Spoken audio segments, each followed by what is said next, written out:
Assalamualaikum warahmatullahi wabarakatuh. Alhamdulillahirabbil alamin. Allahumma shalli ala Muhammad wa ala ali Muhammad. Kali ini saya akan membacakan kisah dari perjalanan Buya Hamka dalam menulis sejarah yang ditulis dalam bukunya yang bernama Dari Perbendaharaan Lama. Bagian ketiga, bab ketujuh. Lambang rasa kecewa. Di belakang gedung Fakultas Muhammadiyah di Guguk Malintang, Padang Panjang, yang jaraknya hanya beberapa meter saja sebelum Indonesia merdeka, di sana berdiri sebuah tugu peringatan yang tinggi menjulang ke langit. Di kaki tugu itu berdiri beberapa buah tangsi serdadu Hindia Belanda. Bagi orang Belanda, tugu itu adalah lambang kenangan atas keberanian beberapa orang serdadu pada akhir bulan Februari pada tahun 1841 Masehi. Seorang di antaranya orang Belanda dan berdua bangsa kita juga telah membakar persediaan obat bedil yang tersimpan dalam gudang tempat tugu itu berdiri sekarang. Ketika kaum pahlawan bangsa dari Batipuh datang menyerbu ke tangsi itu untuk mengusir Belanda dari padang darat di bawah pimpinan Datuk Pamuncak Regen Batipuh. Kepala perlawanan Datuk Pamuncak Regen Batipuh adalah salah seorang dari kalangan penghulu-penghulu Minangkabau yang seketika terjadi perang Padri telah berpihak menyatakan setia dan memberikan bantuan beratus-ratus anak buahnya kepada Belanda ketika memerangi Padri di segala penjuru. Karena jasanya beliau diangkat menjadi Regen Batipuh setelah Belanda berhasil mengalahkan kaum Padri. Pangkat regen lebih tinggi daripada pangkat laras yang diadakan oleh Belanda. Lalu diadakan peraturan menanam kopi yang mesti dijual dengan harga Rp15 sepikul kepada company dan akan dijual kembali oleh company di pasar dunia dengan harga Rp75 sepikul. Tidaklah banyak orang yang bergelar regen, hanya Batipuh, Tanah Datar, dan Padang, dan dicoba juga sedikit di tempat yang lain.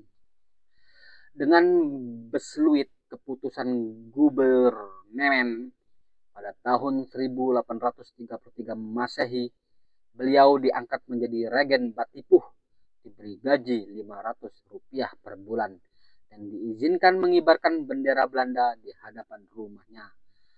Regen Batipuh menerima jabatan yang mulia itu dengan besar hati, sebab akan berdiri kembali kemegahan adat Tuan Gadang di Batipuh. Akan tetapi, alangkah kecewa beliau setelah tahu bahwa hanya gelar itu yang diterimanya, sedang kekuasaannya disusuti di negeri-negeri yang berdekatan, yang mestinya bertalian adat dengan Batipuh. Belanda mengangkat laras dan memberinya besluit pula, dan masing-masing berhubungan langsung dengan Belanda. Lantaran masing-masing telah diberi besluit dan berhubungan langsung dengan Belanda, mereka tidak mau berhubungan dengan Batipuh lagi. Mereka telah merasa berdiri sendiri, bahkan ditimbulkan kedengkian dalam kalangan mereka. Apa benar kelebihan Datuk Pamuncak dari mereka?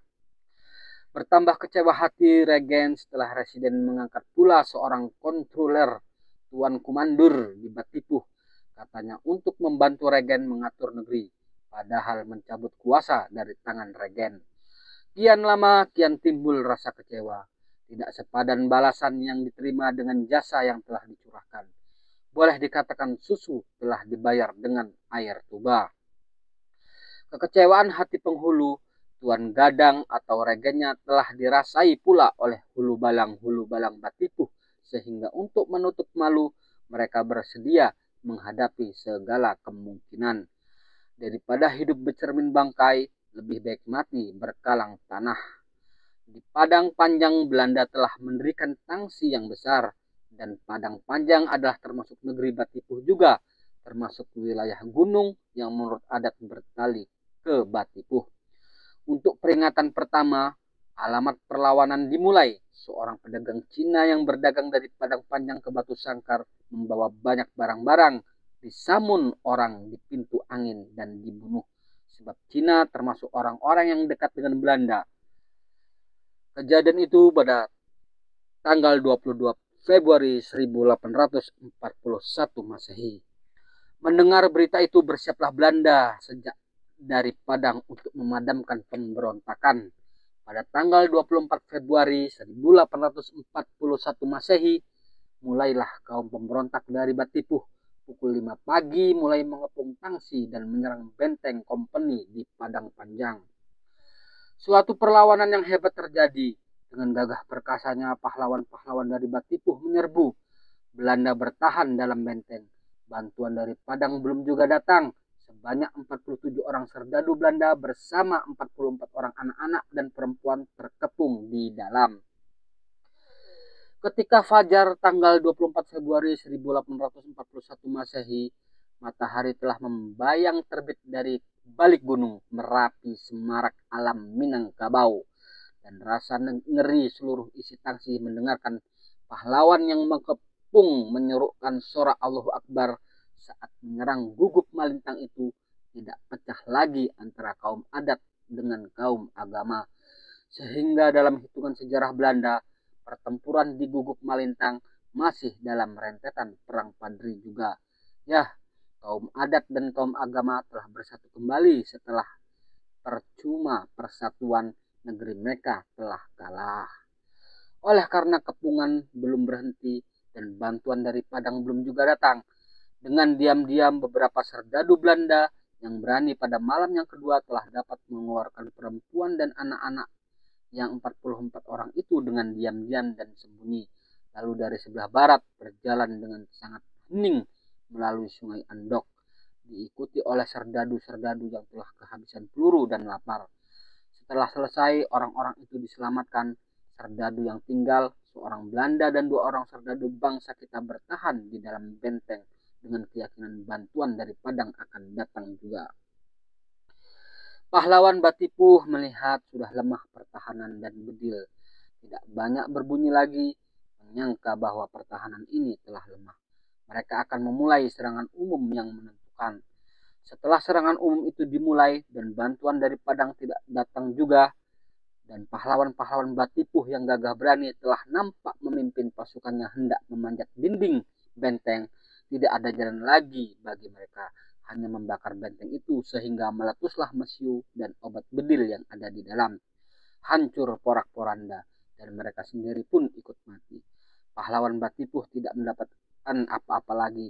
2 hari di belakang barulah bantuan yang ditunggu itu datang. Perlawanan dapat dikalahkan dan dipatahkan. Regen Batipuh Datuk Pamuncak yang dengan terus terang mengakui bahwa semuanya berlaku atas anjuran beliau ditangkap dan dibuang ke Betawi, Jakarta. Di bekas benteng dan gudang mesiu terbakar itu, Belanda mendirikan tugu peringatan yang pada setiap tanggal 28 Februari diperingati besar-besaran di Padang Panjang, disaksikan oleh rakyat dengan rasa dendam dan kecewa. Bagi Belanda, ia adalah tugu peringatan bagi keberanian dan kesetiaan 3 orang serdadu kepada Belanda.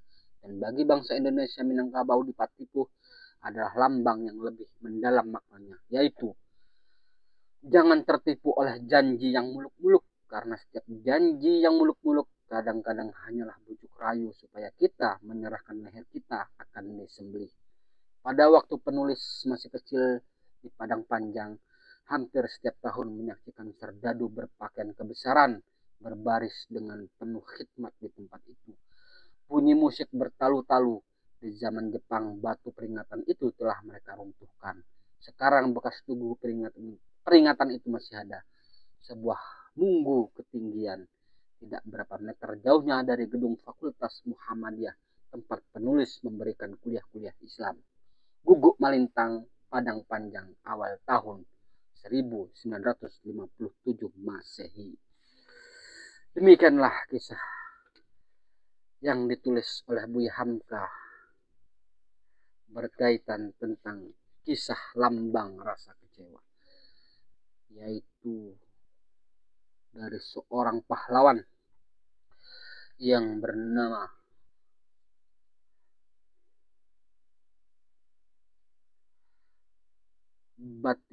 Datuk Pamuncak Regen Batipuh. Episode berikutnya kita akan masuki bab ke-8, yaitu Sultan Alam Magagar Shah yang di Pertuan Minangkabau.